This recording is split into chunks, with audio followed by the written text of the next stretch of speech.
ॐ हरिः ॐ श्रीगुरुभ्यो नमः। हरिः ॐ। ॐ सदाशिवसमारम्भां शङ्कराचार्यमध्यमाम् अस्मदाचार्यपर्यन्तां वन्दे गुरुपरम्परां। श्रुतिस्मृतिपुराणानाम् आलयं करुणालयं नमामि भगवत्पादं शङ्करं लोकशङ्करं। शङ्करं शङ्कराचार्यं केशवं बादरायणं सूत्रभाष्यकृतौ वन्दे भगवन्तौ पुनः पुनः। ईश्वरो गुरुरात्मेति मूर्तिभेदविभागिने व्योमवद्व्याप्तदेहाय दक्षिणामूर्तये नमः। ॐ असतो मा सद्गमय तमसो मा ज्योतिर्गमय मृत्योर्मा अमृतङ्गमय। ॐ शान्ति शान्ति शान्तिः।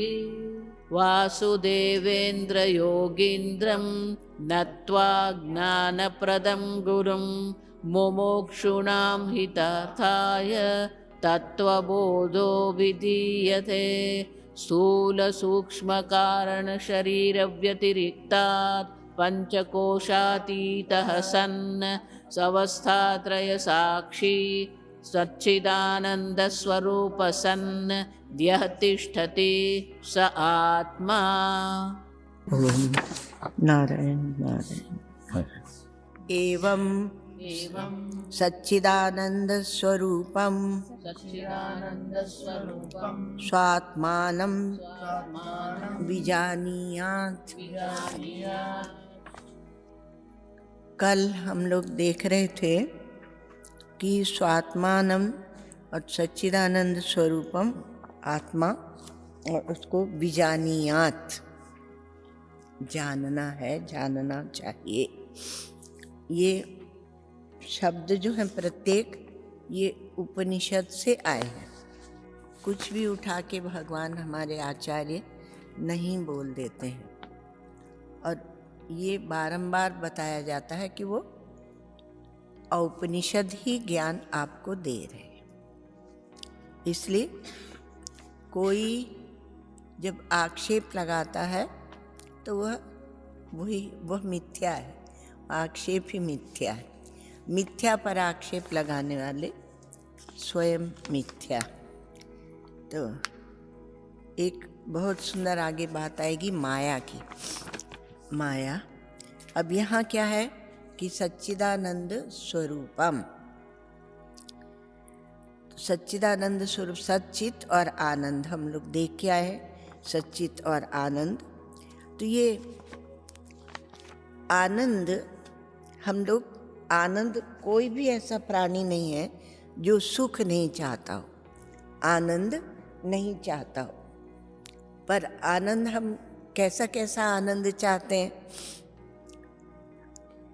प्रायः करके हम अपने आनंद को विषयों में फेंकते हैं, इंद्रियों में फेंकते हैं। आप आनंद स्वरूप हैं, लेकिन विषयों में फेंक देते हैं, इंद्रियों में। इंद्रियों के द्वारा विषयों का ग्रहण है। मन जो अभ्यास करके दोहरा दोहरा के और किसी चीज को सुख बना लेता है। किसी एक वस्तु में एक व्यक्ति को अभ्यास से सुख लगता है। मान लीजिए, मोटा मतलब दृष्टांत है कि यहाँ के लोगों को मिर्ची में सुख लगता है, और विदेशी बेचारा आता है तो मिर्ची खा के परेशान हो जाता है ना। तो वो दोहरा के मन ने अभ्यास किया और उसको सुख समझने लगा। अब एक बात तो ये है कि हम ऐसा सुख चाहते हैं जो पराधीन हो, और फिर कहते हैं हमें सुख नहीं मिलता, हमें शांति नहीं मिलती, हमें पूर्णता नहीं मिलती। तो सुख के आनंद के साथ भी आपको विचार करना पड़ेगा कि आप कौन सा आनंद चाहते हैं। हम भटक गए हैं, और भटक गए हैं इस कारण से हम ऐसा आनंद चाहते हैं जो वास्तव में आनंद नहीं है। हमारे पूज्य स्वामी जी, पूज्य स्वामी दयानंद जी महाराज, तो पूज्य स्वामी जी ऐसे कहते थे कि जो हम लोग सुख चाहता है सामान्य मनुष्य, और उसे सुख कहता है, वो क्या है? तो वो ऐसे बोलते थे, दुखम दुखम दुखम दुखम सुखम। फिर दुखम दुखम दुखम दुखम सुखम। तो उनका तात्पर्य फिर समझाते थे कि एक क्षण दुख का जो अभाव हो जाता है उसी को मनुष्य सुख या आनंद मान लेता है। वहाँ केवल दुख का क्षणिक अभाव है, उसी को सुख कहता है। वास्तव में वो आनंद को जानता नहीं, और जानता भी है। जानता है इसलिए तो चाहता है। गहरी नींद में, सुषुप्ति में जब आप जाते हैं तो आपको एक आनंद की अनुभूति होती है। सुखमहम अस्वाप्सम न किंचित अवेदिशम। वो उठने पर बोलता है कि मैं सुख से सोया था और मैंने कुछ भी नहीं जाना। अर्थात सुख तो है वहाँ, पर आवरण है उसके ऊपर। आवरण विक्षेप माया में आएगा, तो आवरण है वहाँ पर। इस कारण से आप उस सुख को जानते नहीं। यदि जान लेते तो उससे उठते नहीं, उसी सुख में रहते। और यहाँ हम लोग जो तत्व विचार कर रहे हैं, तो ये तत्वबोध है। तो इसमें क्या है कि उसी आनंद को जानना है, और उस आनंद को जानने के बाद वो छूटता नहीं है, वो रहता ही है। और दूसरे जो प्रतीयमान प्रातीतिक जो आनंद है, वो अपनी सत्ता खो देते हैं, क्योंकि है ही नहीं वो तो एक भ्रम है। भ्रम में हम वहाँ आनंद मानते हैं। तो आनंद के साथ कुछ और भी बातें लगी हुई हैं, कुछ शर्तें लगी हुई हैं, ऐसे कह लीजिए, और वह आनंद हम लोग चाहते हैं। एक तो आनंद ऐसा हो कि जिसमें ऐसा नहीं कि हम जब यहाँ क्लास में आते हैं तब हमें आनंद है और घर में जाएं तो आनंद नहीं मिले। और यदि आपसे ऐसा कहा जाए कि सब समय मिले, तो आप कहेंगे कि हाँ, वही आनंद चाहिए। तो आप ऐसा आनंद चाहते हैं जो सर्वदेश में मिले, सर्वकाल में मिले। प्रातः आनंद है, और दोपहर को जाके हम अपने ऑफिस में पीसेंगे। हमारे श्री महाराज जी कहते हैं कि आपिस्यते इति आपिसम। ऑफिस क्या है? जहाँ पीसते रहते हैं, मतलब वहाँ आनंद नहीं है। तो बोलते हैं आपिस्यते इति आपिसम। तो ऐसा आनंद हम नहीं चाहते। हम सर्वत्र आनंद चाहते हैं, सर्वदेश में आनंद चाहते हैं, और हम सर्वकाल में आनंद चाहते हैं, और सबसे आनंद चाहते हैं। पिता से हम आनंद चाहते हैं। जब कॉलेज में प्रोफेसर होते हैं, डांट लगाते हैं, उनसे हम आनंद नहीं चाहते, हम सबसे आनंद चाहते हैं। तो सीमा में नहीं बांध सकते। तो आनंद, एक तो शर्त ये हुई कि हम अपरिच्छिन्न आनंद चाहते हैं, जो सर्व देश में हो, सर्वकाल में हो और सर्व वस्तु में हो। उसको सीमा में नहीं बांध सकते। अब ऐसा आनंद हमें चाहिए, लेकिन हम जानते नहीं हैं कि हम ऐसे आनंद को चाहते हैं। एक शर्त तो ये हुई। दूसरी शर्त आनंद के साथ ये होती है, एक अपरिच्छिन्न हो गया, क्योंकि देश काल वस्तु वहाँ गौण हो गए, तो एक अपरिच्छिन्न हुआ। और दूसरा आनंद हमें ऐसा चाहिए जो पराधीन नहीं हो, स्वतंत्र हो, स्वाधीन हो। मनुस्मृति में कहते हैं कि सर्वम आत्मवशम सुखम। सब जो भी हम अपनी स्वतंत्रता बनी रहती है वह सुख है। अब सर्वम परवशम दुखम, दुख और सुख ये फर्क है। एतद् विद्यात् समासेन लक्षणम सुख दुःखयोः। तो समास में संक्षेप में सुख दुख का लक्षण ये है कि एक में स्वाधीनता है और दूसरे में पराधीनता है। हम भूल से पराधीनता का सुख लेने जाते हैं। ये शरीर ही एक पराधीनता है। हम चाहते हैं कि ये शरीर हमारे अनुसार चले, पर चलता नहीं है। प्रत्येक के जीवन में कहेंगे कि रोग आ गया, व्याधि आ गई, आधि उपाधि लगी हुई है, स्वयं एक उपाधि है। इससे हम सुख चाहते हैं और ऐन्द्रियक हम सुख चाहते हैं। तो इसलिए ये पराधीनता जहाँ है वह भी आनंद नहीं है, जहाँ स्वाधीनता वही आनंद है। दूसरी शर्त हुई।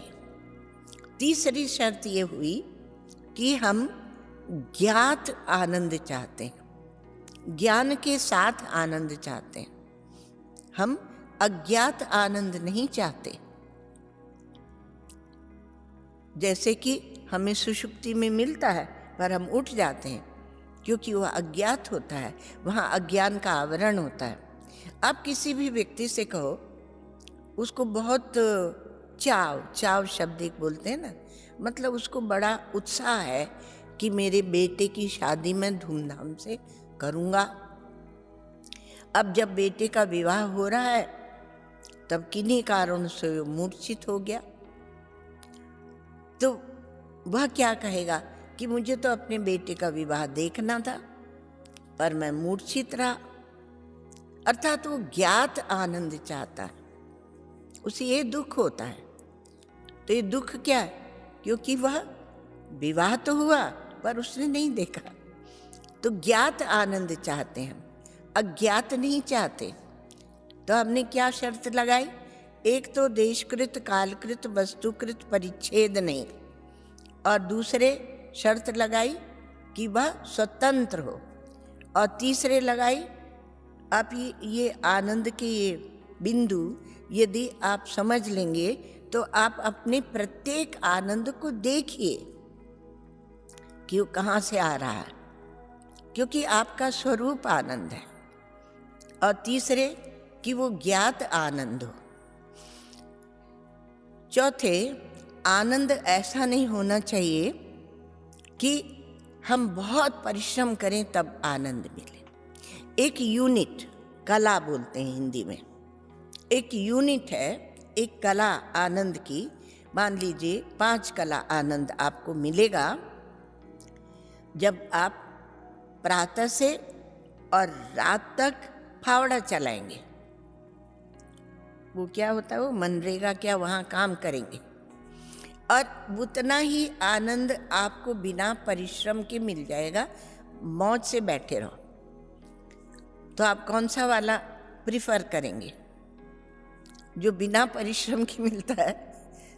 इसलिए तो कहा जाता है ना कि भारतवर्ष में इन महात्माओं ने लोगों को अकर्मण्य बना दिया, आलसी बना दिया। तो आप वो आनंद चाहेंगे। एक सज्जन बाहर से आए थे, तो भारतवर्ष में घूम रहे थे। घूमते घूमते वो जम्मू कश्मीर गए।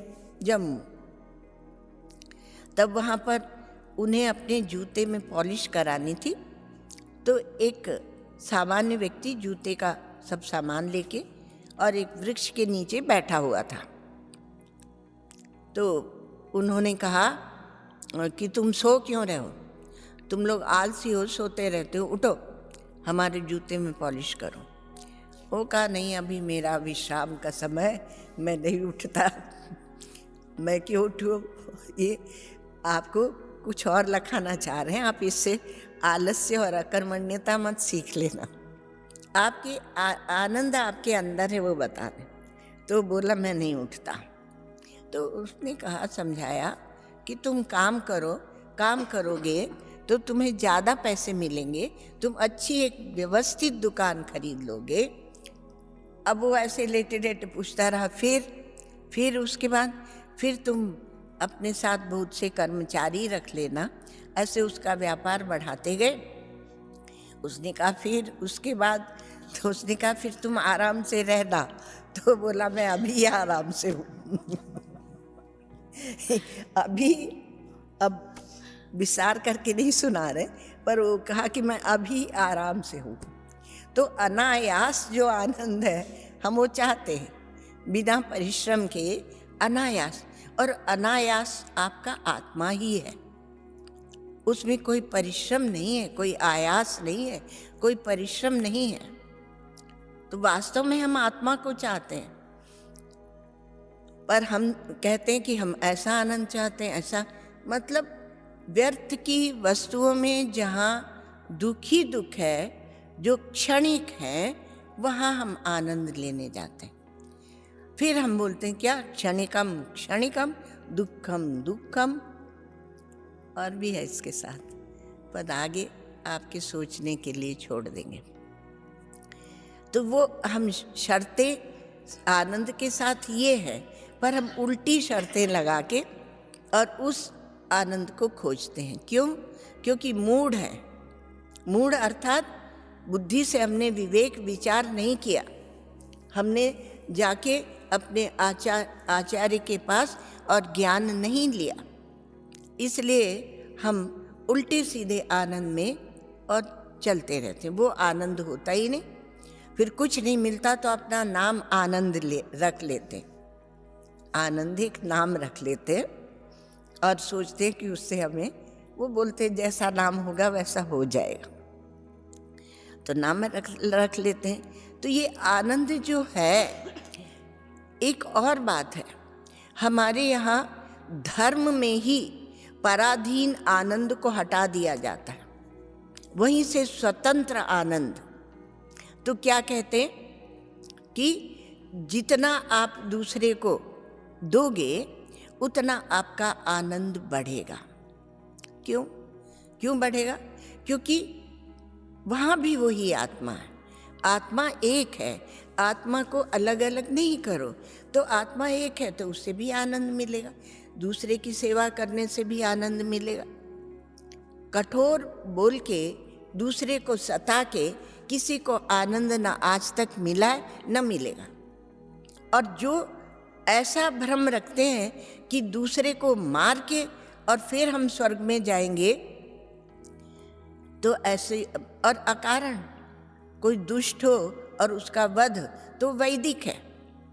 वैदिकी हिंसा न भवति, उसमें अधर्म नहीं लगेगा, बल्कि द्वाविमो पुरुषौ लोके सूर्य मंडल भेदिनो, दो पुरुष ऐसे हैं जो सूर्य मंडल का भेदन करके जाते हैं। यति परिव्राट योगिश्च और रणे चाभिमुखे हता। जो यति है, परिव्राट योगी है, एक वह योगी माने जो परमात्मा से जुड़ा रहता है, और एक जो धर्म युद्ध करते हुए और रण में सामने वीर गति को प्राप्त होता है, वो भी सूर्य मंडल का भेदन करके और ऊर्ध्वलोक को गमन करता है। तो वो धर्म के युद्ध को नहीं नकारते, लेकिन वो तो उसके लिए भगवान ने गीता में बड़ा स्पष्ट किया। पर ऐसे ही किसी को सता के, कष्ट दे के, और ऐसे नहीं बोलते मारो और सता के मारो, तो ऐसा धर्म हमारा नहीं, वो धर्म नहीं है, वो अधर्म है। धर्म के लिए धर्मो यो बाधते धर्म, जो दूसरे के धर्म को बाधित करता है, वो धर्म नहीं है, वो अधर्म है। तो ये अधर्म के पक्ष में जाने की भी बात नहीं है। और हिंसा को भी आप थोड़ी व्यापक रूप में समझते चलना। पर बात हम लोग आनंद की कर रहे हैं। अब आनंद, भगवान कहते हैं बुद्धि ग्राह्यम अतीन्द्रियम, तो बुद्धि ग्राह्यम जब वहाँ कहते हैं, तो आप देखिए कि हमारे धर्म में ही बुद्धि से हम आनंद लेने लगते हैं। अर्थात सूक्ष्म विचार करके विश्लेषण करके, विवेक करके, और तब उस आनंद को हम स्वीकार करते हैं, उस कर्तव्य को हम स्वीकार करते हैं। कर्तव्य स्वयं ही एक आनंद है। हम इसमें प्रसन्न होते हैं कि हमने कर्तव्य का पालन किया। क्या उससे आपको तृप्ति नहीं होती? क्या आपको उससे तुष्टि नहीं होती? क्या आपको संतुष्टि नहीं होती? होती है। इसलिए हम उस कर्म को करते हैं, उस कर्तव्य को करते हैं। और धर्मात्माओं की ऐसी अद्भुत अद्भुत कथाएं हैं कि आप कहेंगे कि ऐसा तो हो ही नहीं सकता। आज के लोग बोलेंगे कि दिस इज फूलिशनेस, है ना। आपकी जितनी भी कथाएं हैं, चाहे वो रंती देव की हो, हरिश्चंद्र की हो, इत्यादि बहुत सी कथाएं, तो उनमें इतना बड़ा त्याग दिखाया जाता है। तो वो त्याग क्या वो बिना सुख के करते हैं?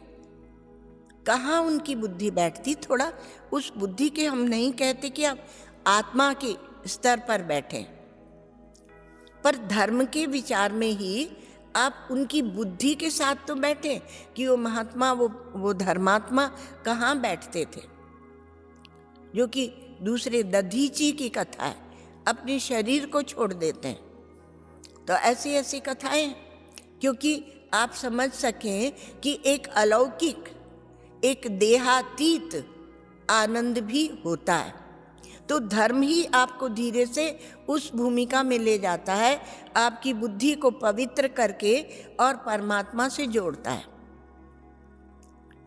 तो जब आप धर्म को ही नहीं समझते, उसका पालन नहीं करते, तो यहाँ जो आनंद बताया जा रहा है, सच्चिदानंद स्वरूपम स्वात्मानं विजानीयात्, तो आत्मानं चेत विजानीयात् अयम अस्मीति पुरुषः। ये विजानीयात् शब्द तो उस दिन हमारी माता जी ने बताया था कि विजानीयात् जो शब्द है ये वैदिक है, उपनिषदों का उपनिषद है। तो आनंद स्वरूपम की, तो एक ये बात बता रहे थे कि आनंद का, जैसे आप यदि कुएं से जल निकालते रहते हैं तो वो कुआं सूखता नहीं है ना। यदि आप आनंद बांटते रहते हैं, आपके अंदर जो आनंद है आप वही दूसरों को दीजिए, और जितना आनंद आप अपने अंदर से लेते रहते हैं, लेना अर्थात निकाल के देना, क्योंकि व्यवहार में भी आनंद है और परमार्थ में भी आनंद है। तो जितना आप निकालते हैं उतना वह बढ़ता है, और जो दूसरे को देते ही नहीं है, हर वस्तु में, प्रत्येक क्षेत्र में ऐसा होता है, हमें मिल जाए, दूसरे को मिले ना मिले।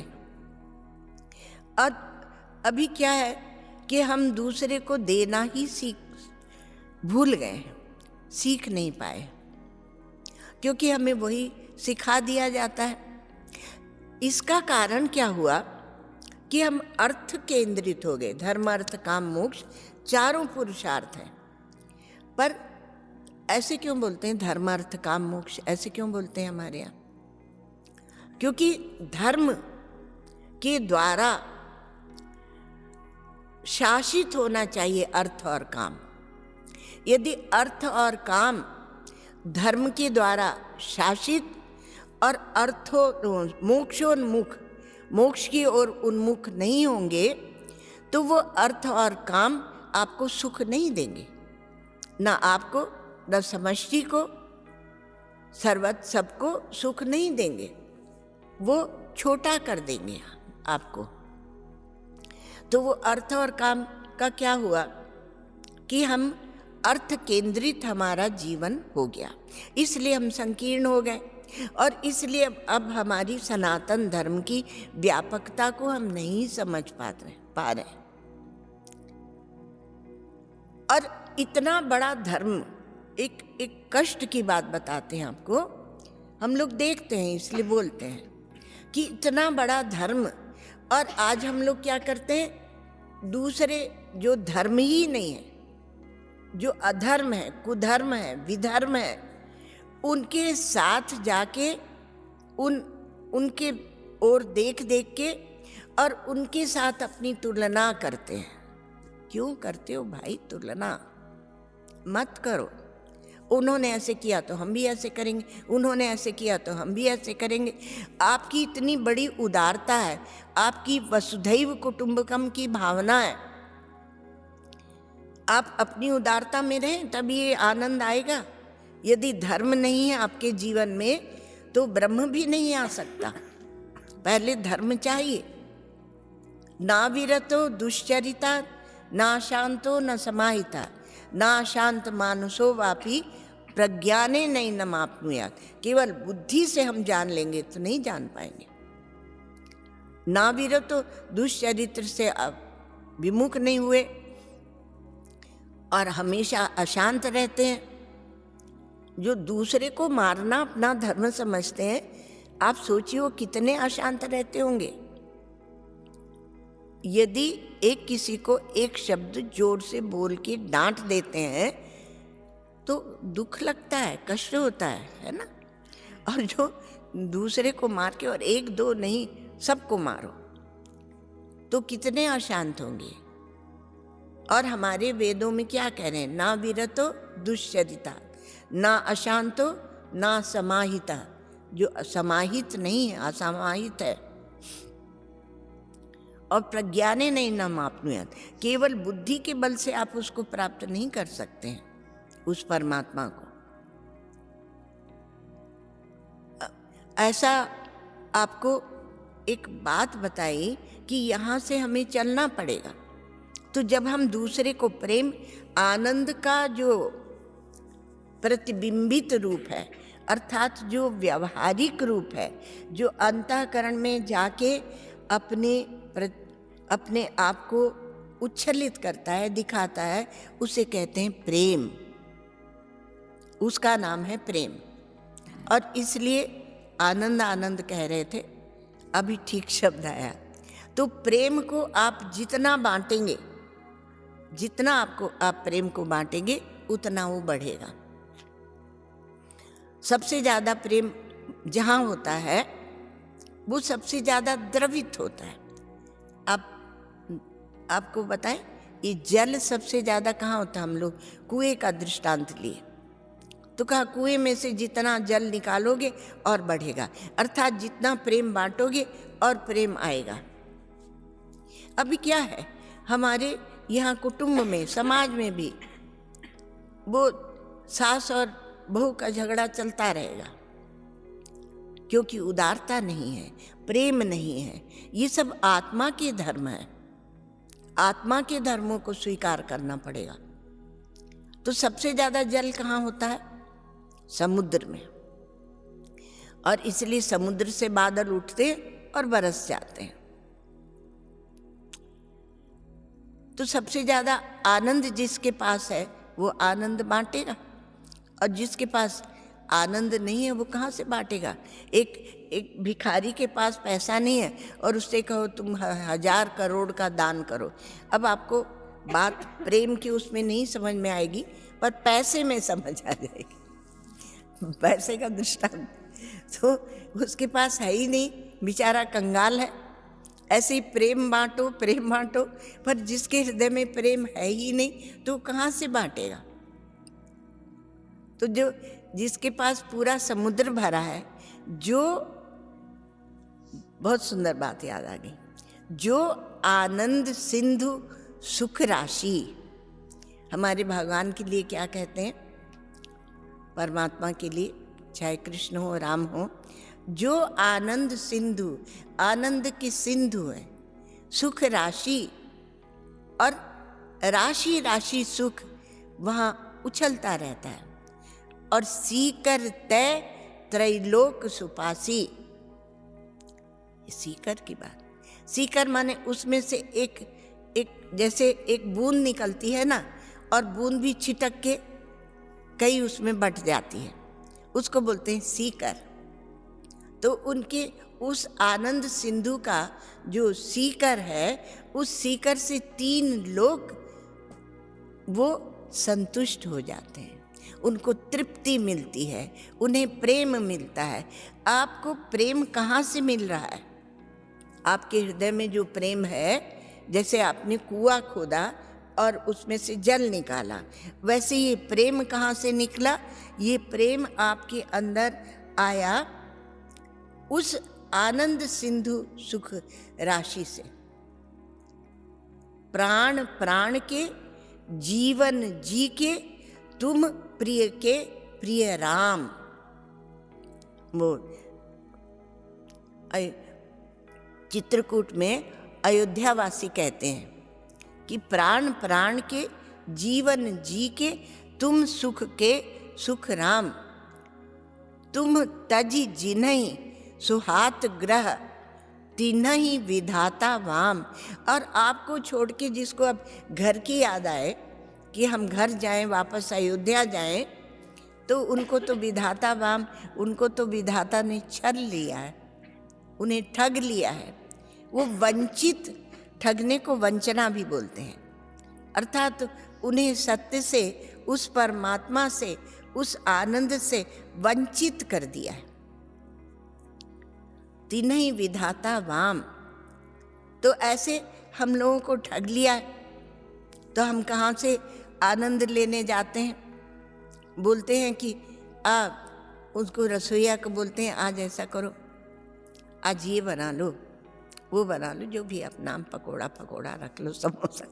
तो हम नाम इसलिए नहीं लेते कि आपकी वृत्ति फौरन वहाँ चली जाएगी। और वक्ता का ये काम नहीं होता है कि श्रोता की वृत्ति को बाजार में ले जाए, भोग में ले जाए। वक्ता का ये काम होता है कि सतत उसकी वृत्ति को, श्रोता की वृत्ति को परमात्मा का स्पर्श कराए, जैसे तैसे भी परमात्मा का स्पर्श कराए।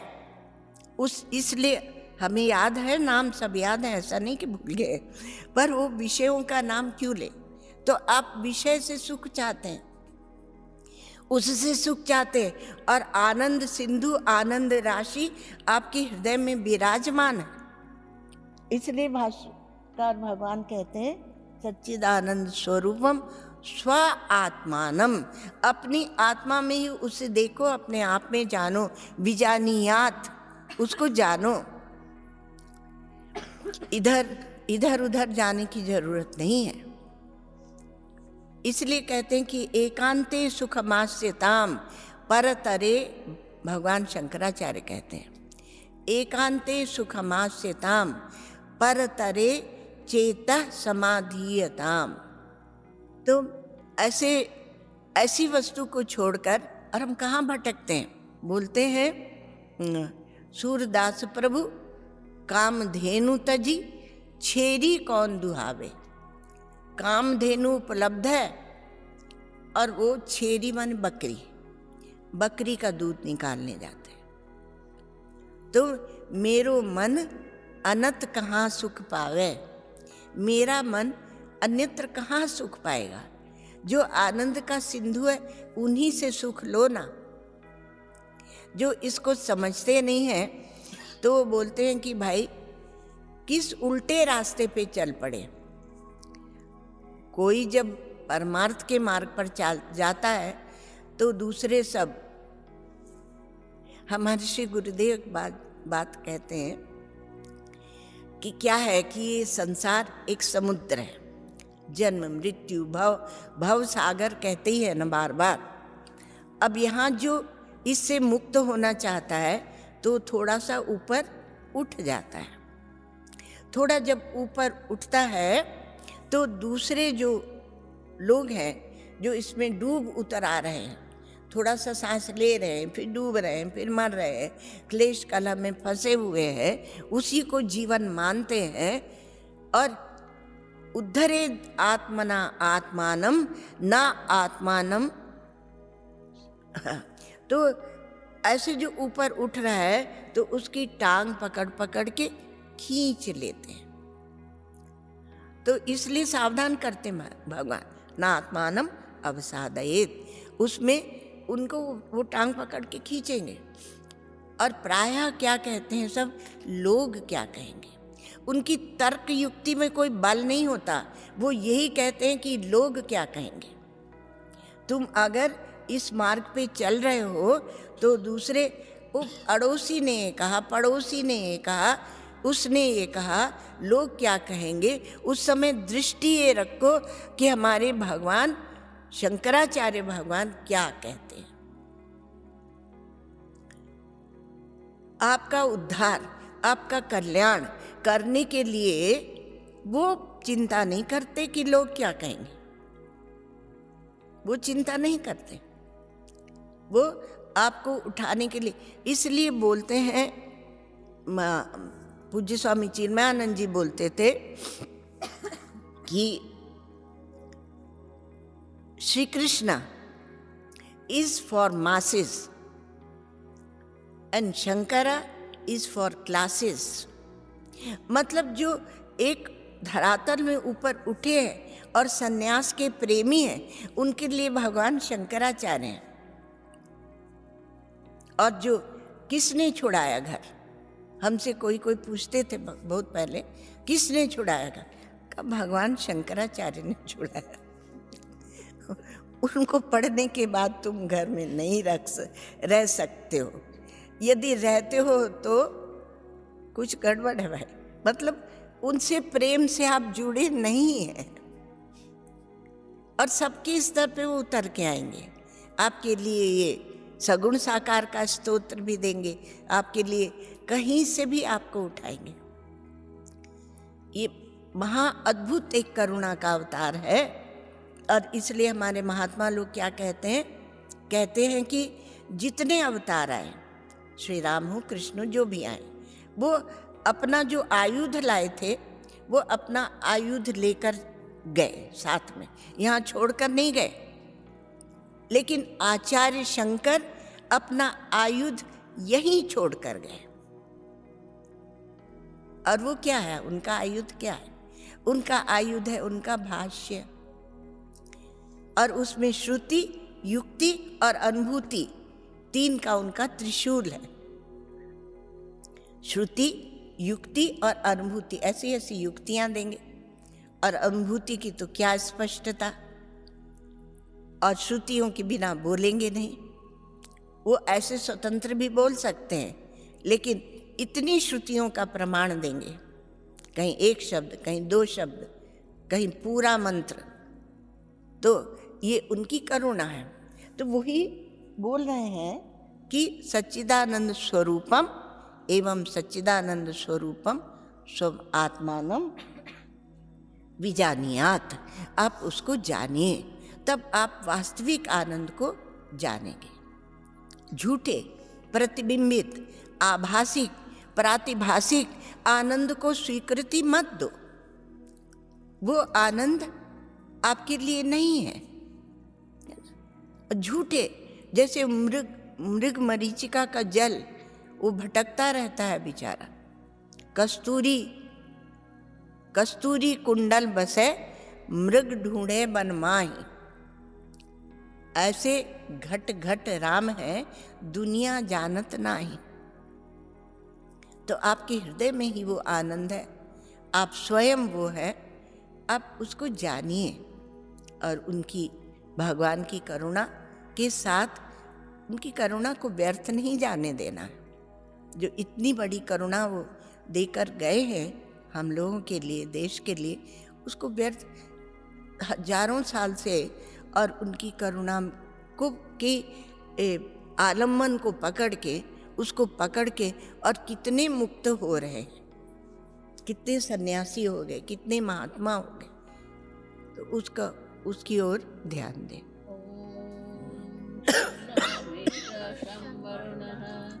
शन्नो भवत्वर्यमा शन्न इंद्रो बृहस्पति शन्नो विष्णुरुक्रमः नमो ब्रह्मणे नमस्ते वायो त्वमेव प्रत्यक्षं ब्रह्मासि त्वमेव प्रत्यक्षं ब्रह्म वदिष्यामि तं वदिष्यामि सत्यं वदिष्यामि तन्मामवतु तत्वक्तारमवतु। अवतु माम् अवतु भक्तारम्। ॐ शान्ति शान्ति शान्ति। ॐ पूर्णमद पूर्णमिदं पूर्णात् पूर्णमुदच्यते पूर्णस्य पूर्णमादाय पूर्णमेवावशिष्यते। ॐ शान्ति शान्ति शान्ति। हरि ओम श्री गुरुभ्यो नमः। हरि ओम।